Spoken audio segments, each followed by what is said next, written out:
Hello friends.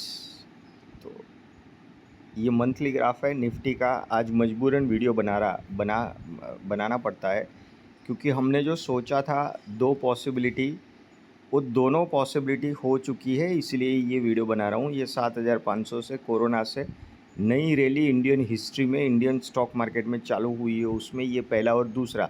ये जब दूसरा आया तो वॉर जो रशिया यूक्रेन वॉर था वो था, तो वहाँ पे सेकंड बनाया था। ये मंथली ग्राफ में कंटिन्यूस तेज़ी के बाद ये सेकंड बनाया था।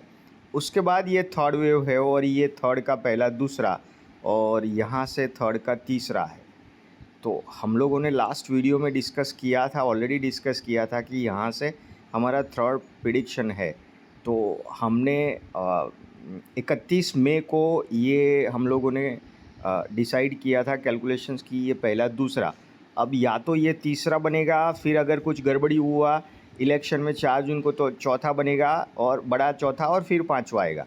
तो हुआ यूँ, या दूसरी पॉसिबिलिटी में ये था यहाँ से 1 2 3 4 5, मतलब ये थर्ड का थर्ड होगा। हम लोगों ने कैलकुलेशंस में वीडियो में मैंने समझाया था, एग्जैक्टली वही हुआ, लेकिन पहले 5 बन गए। ये जो थर्ड है, थर्ड का थर्ड है, थर्ड का थर्ड है, उसमें ये 5 बन गए, नया एटीएच आ गया। सोमवार को ही नया एटीएच आ गया और फिर ये बड़ा चौथा भी आ गया। मतलब इतनी फास्ट मंथली ग्राफ में इतनी फास्ट मूवमेंट होगी वो किसी ने सोचा नहीं था। तो घटनाएं ऐसी हुई है कि wave, Elliot wave, natural law जो मैं बोलता हूँ वो सच साबित हुआ है कि यहाँ से सब 5 भी बन गए, और सब 5 बनने के बाद ये बड़ा चौथा जो हमको मंथली ग्राफ में चाहिए था वो बड़ा चौथा भी हमें मिल गया। तो यहाँ से हमारा जो कैलकुलेशन है पहला दूसरा, तीसरे का सब 5 वो भी हो गया, और चौथा यहाँ से चौथा वो भी हो गया। अब चौथे के बाद पांचवा आएगा। बात इतनी है कि मंथली ग्राफ है, तो ये कैंडल जो ये अभी कैंडल चल रही है वो जून महीने की कैंडल है। तो क्या ये जून महीने में लाल कलर बंद रहेगा या ये जून महीने में ही ऊपर चला जाएगा? तो हमारा कैलकुलेशन वही है, लेकिन मैं इतना बता सकता हूँ as per my natural law shape analysis में कि ये पहला दूसरा, तीसरे का सब 5 और ये चौथा हो गया।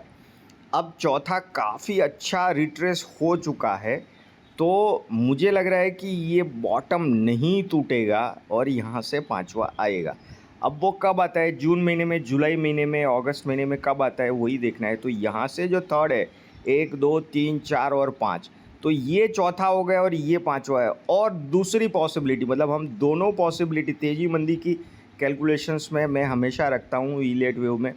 तो अगर दूसरी पॉसिबिलिटी ये है कि समझ लीजिए कि अब तेज़ी होने में थोड़ा टाइम लगेगा, मंथली ग्राफ में 2 5 10 कैंडल ले लेगा, तो वो केस में क्या हो जाएगा, यहाँ से कोरोना से चालू हुआ है तो ये पहला दूसरा, और फिर 1 2 3 4 5, मतलब ऑलरेडी 5 वेव हो चुका है। अगर नई तेज़ी जून महीने में नहीं हो रही है तो ये कोई एक वेव का 5 ऑलरेडी हो चुका है, और अब एबीसी आएगा। जैसे एबीसी में मंथली ग्राफ में काफ़ी कैंडल लिया, उसी तरह ये एक कैंडल में अगर नहीं ख़त्म होता है तो काफ़ी कैंडल लेके टाइम निकालेगा, और ये पहला दूसरा, और यहाँ से ये सब 5 बने हैं।